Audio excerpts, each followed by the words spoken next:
Hello, welcome to the course on Emerging Domain in Electronics Engineering.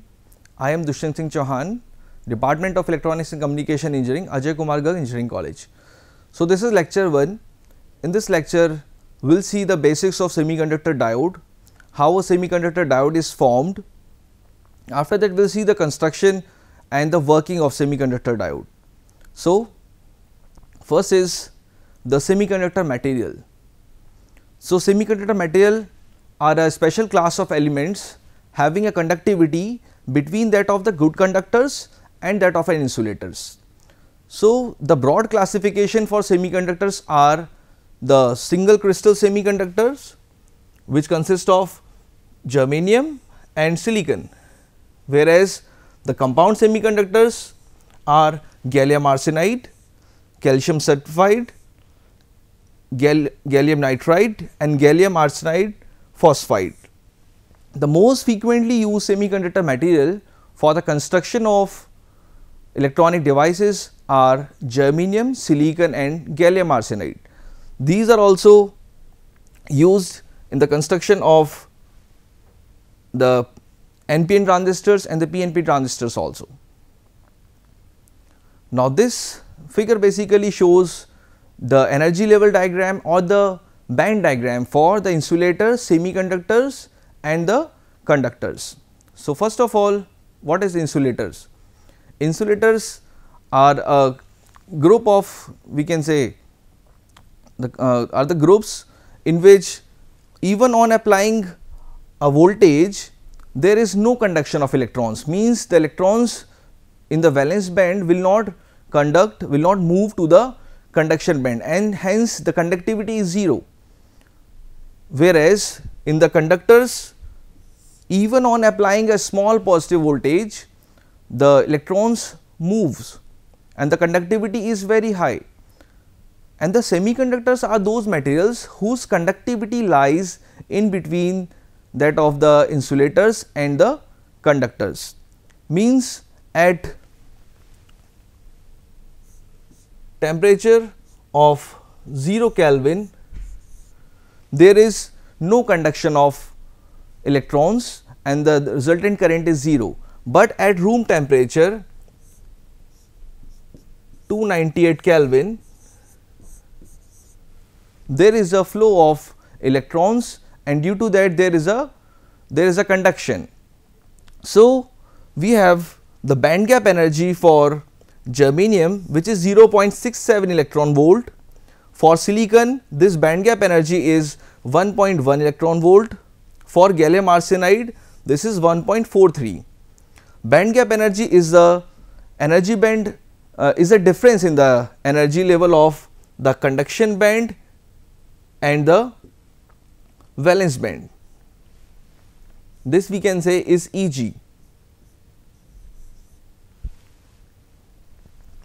So, all electrons in the valence band of silicon must absorb more energy than one in the valence band of germanium to become a free carrier. Now, we have the classification of semiconductors. So, first we can say that classification is the intrinsic and extrinsic. Intrinsic semiconductor are the purest form of semiconductors in which no impurity is added, whereas in the extrinsic semiconductor there is a doping. So, the classification for extrinsic semiconductor is the N type and the P type. So, the N type material, these are the materials which have pentavalent impurities, means some added atoms, some added donors which increases the conductivity by the movement of electrons and are therefore called as the N type semiconductors. So, in N type semiconductors, the donors are positively charged and there are a large number of free electrons, whereas a small number of holes in relation to the number of free electrons are also exist, because these holes are considered as the minority charge carriers. We can see here that corresponding to antimony, there are 5 valence electrons, means 5 electrons are in the outermost shell. So, if it is combined with the silicon, or if we dope antimony with the silicon atom, then there will be a formation of covalent bond. So, there are 4 covalent bonds, but this is known as a free electron, and this covalent bond is formed due to the sharing of electrons, and this free electrons is now capable of roaming inside the n-type material. Now we have the p-type material. So these are the materials which have trivalent impurities like boron, and these impurities are basically the acceptors and conducts by hole movement and are therefore called as p-type semiconductors. And in these type of semiconductors, the acceptors are negatively charged, whereas holes are known as the majority charge carriers, and there exist a few number of electrons in relation to the majority holes.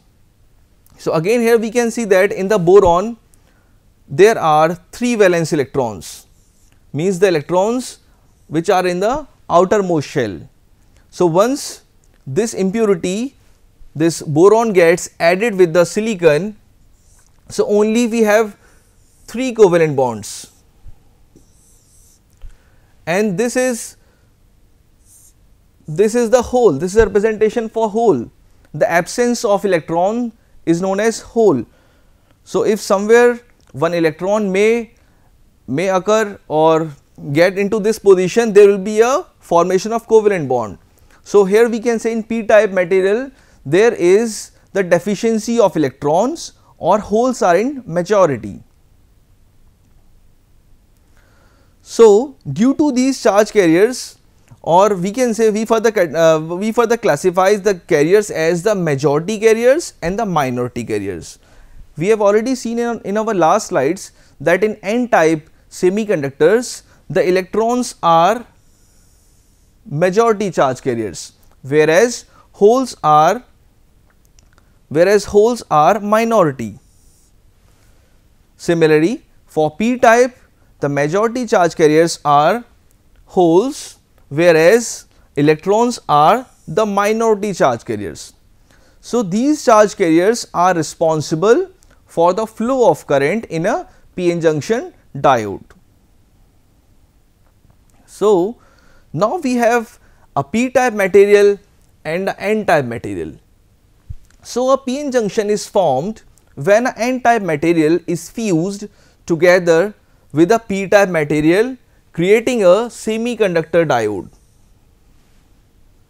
Now the region on either side of the junction now become completely depleted of any more free carriers in comparison to the n and p-type materials. This area around the p-n junction is known as, or is called as, the depletion region. So this is termed as the depletion region.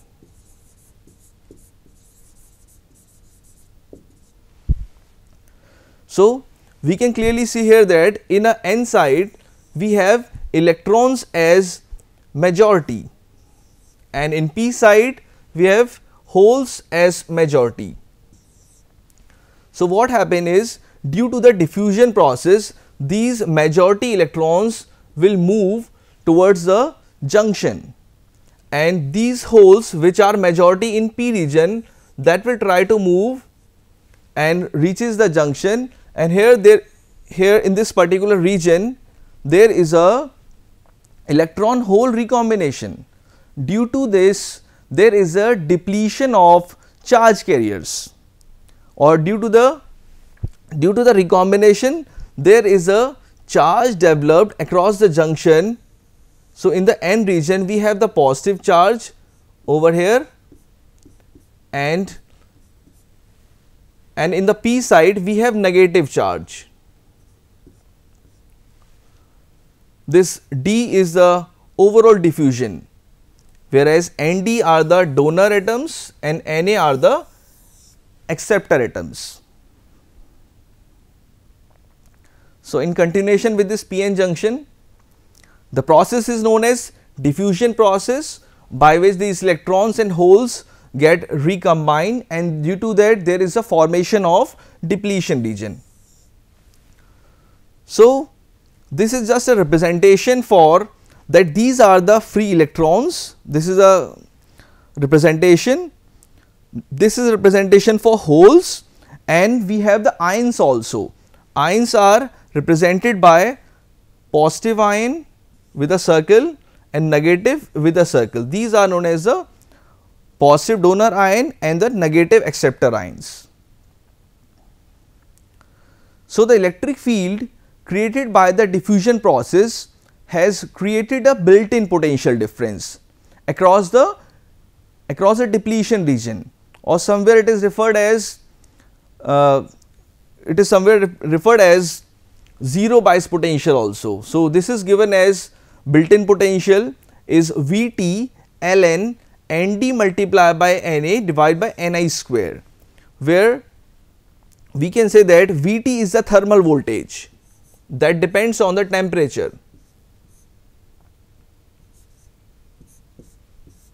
Kt by Q, and if we will substitute the values of K and Q, we will have T by 11600. So, if we will replace T equals to 25 degrees centigrade, which is the room temperature. So, we need to substitute T in Kelvin, 273 plus 25, which is 298. So, if we will put T equals to 298 in this expression, so we will have the value of thermal voltage, which is around 26 millivolt at room temperature. Nd and Na are the impurity concentrations and Ni is the intrinsic concentration.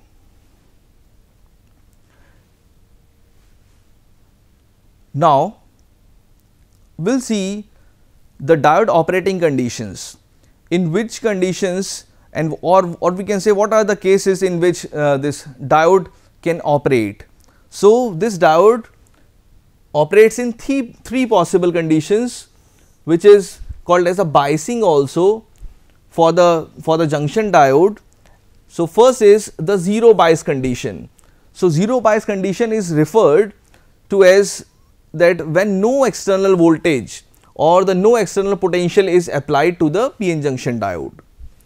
Second operating condition is the reverse bias condition, means the voltage or the potential is connected negative to the p type material and the positive is connected to the n type material across the diode, which has the effect of increasing the p-n junction diode width. Third is the forward bias condition, means the potential, the positive of the battery is connected to p type, whereas the negative of the battery is connected to n type, and due to this the width of the depletion region reduces. So, first we will have the no bias condition, means we will apply Vd, the diode voltage equals to 0. So, due to this we can say, since there was a movement of holes from p to n and electrons from n side to p side, and due to the recombination there is a deficiency of charge carriers across this junction, and due to this there is a formation of depletion region. This is the width of depletion region W. So, we can say that for the no bias condition, when Vd equals to 0, the resultant current Id, that will be 0, means no current will flow from p side to n side.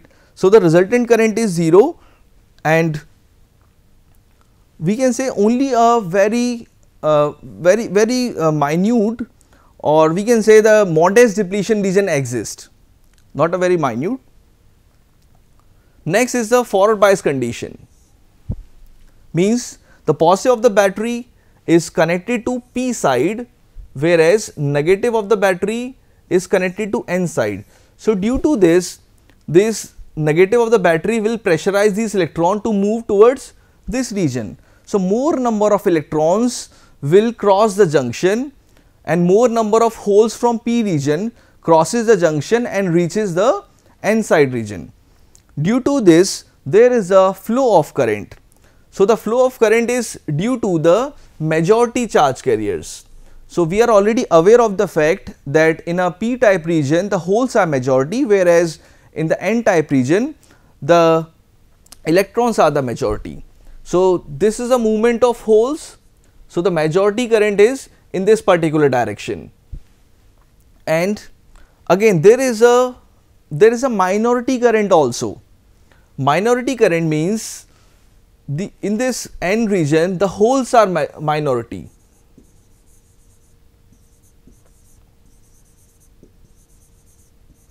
So due to these minority charge carriers, again there is a flow of current, and that current is represented by Is.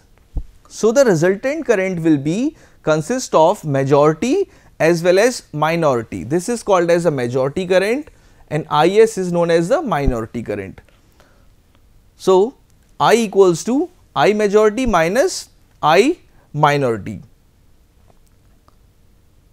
And again in this particular forward bias condition, the width of depletion region is narrow in comparison with the no bias condition. Third condition is the reverse bias condition, means the negative of the battery is connected to P side, whereas the positive of the battery is connected to N side. So due to this positive of the battery will attract more number of electrons towards this side.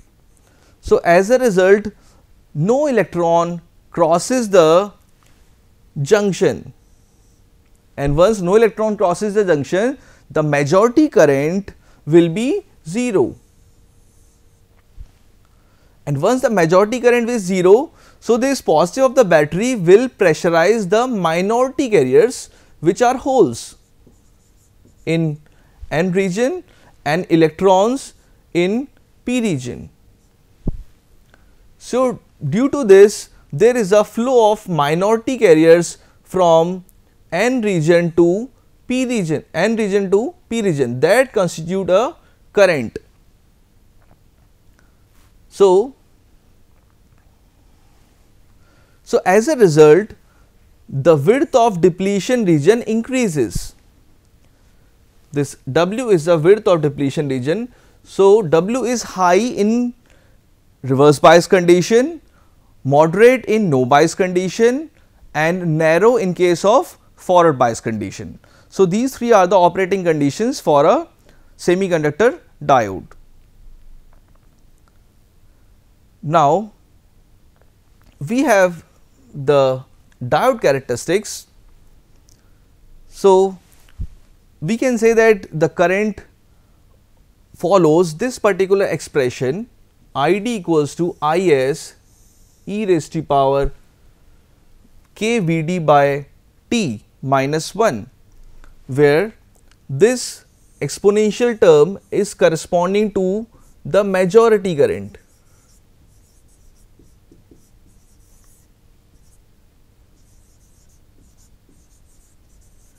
And this Is is again due to minority.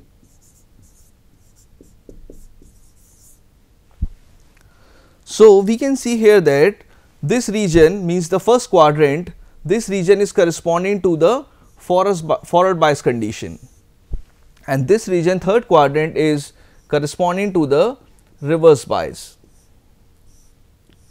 So it can be seen here that up to a certain voltage the current is 0, and after this particular voltage the current flows exponentially, and we can see here in the reverse bias condition that if Vd is negative, so e raised to power some negative value, let us say -5, that will be very, very small. And once this value is very, very small, so this Id will be minus of Is,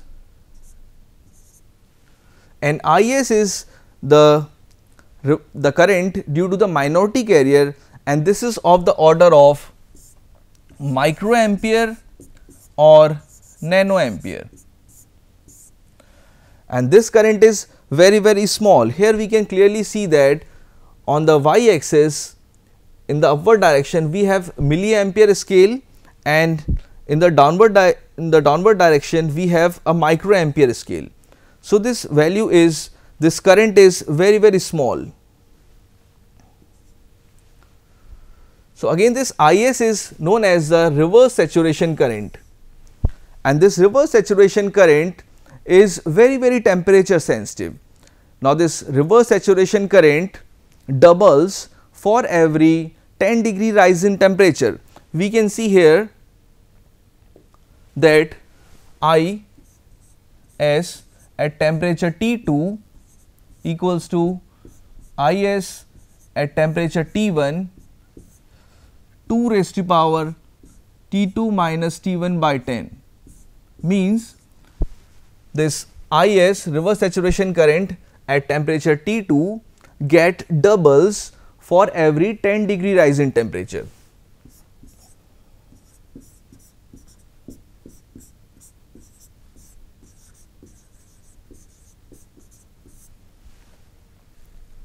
So this K equals to 11600 by N, where N equals to 1 for germanium and 2 for silicon,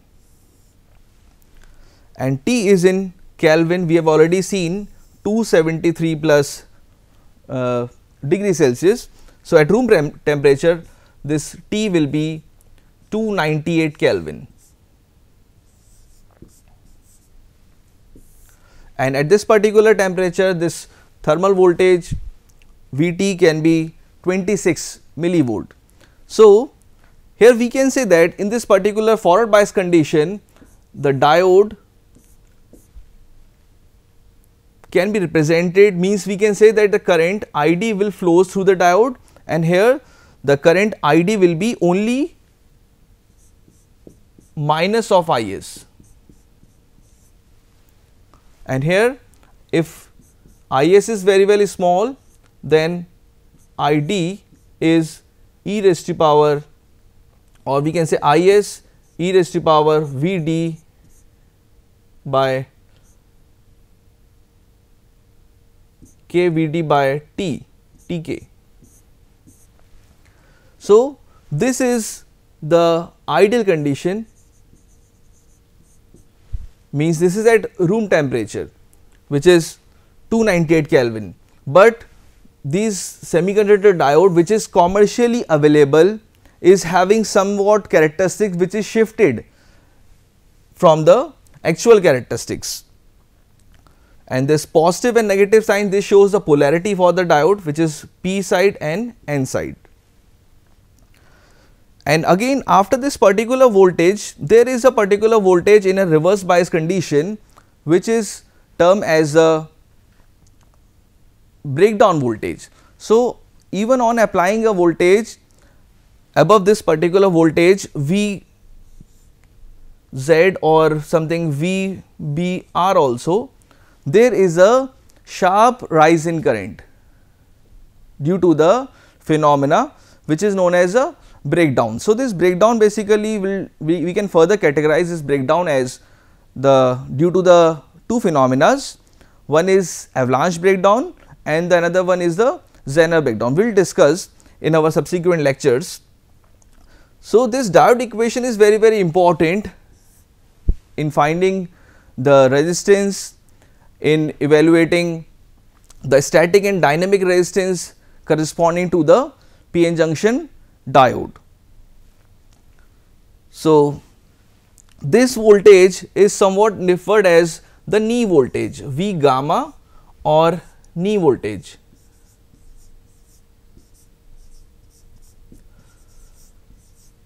So, knee voltage is a minimum voltage applied to a PN junction diode,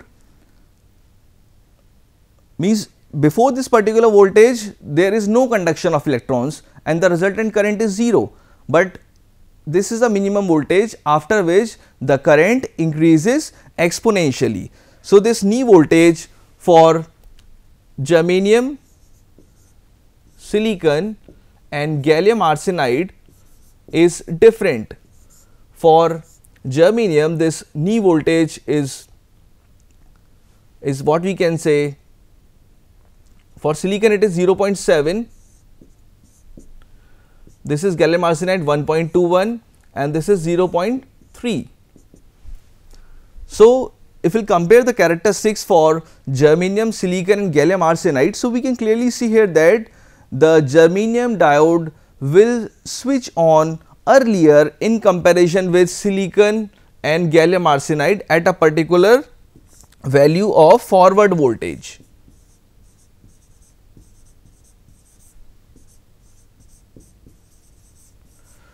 So, if this is a characteristic for germanium, this will be the characteristics for silicon and further this will be the characteristics for gallium arsenide.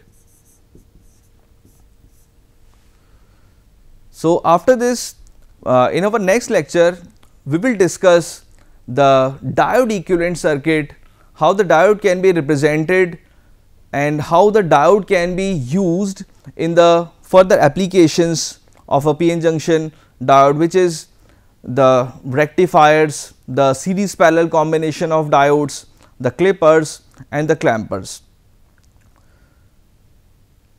So, these are the references. Most of the figures has been taken from this Boyd Street. Thank you so much.